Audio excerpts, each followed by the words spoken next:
Been waiting for a lifetime for you. Been breaking for a lifetime for you. Vamos a conocer tu casa. Sí. Bienvenidos a mi humilde morada. Adelante.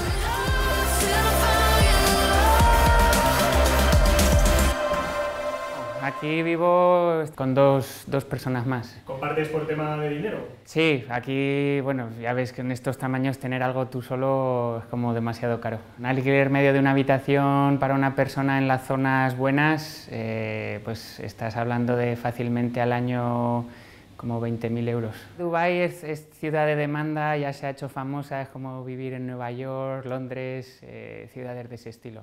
Fernando, y lo que veo aquí no sé si esto está muy bien visto. No, a ver, aquí en Dubái pues obviamente hay más restricciones con el tema del alcohol que como hay en Europa, pero también se puede comprar. Depende del sultanato o de la ciudad donde estés, por ejemplo en Sharjah, ahí sí que el alcohol está completamente prohibido. Y aquí en Dubái lo único que te piden es una licencia de beber alcohol, básicamente, y la renuevas todos los años y ya está. También puedes comprar alcohol aquí en Dubái con esa licencia. Yo, bueno, esto es de mis compañeros la mayoría, yo lo único que compro o me traigo de España de vez en cuando, pues algún vinito.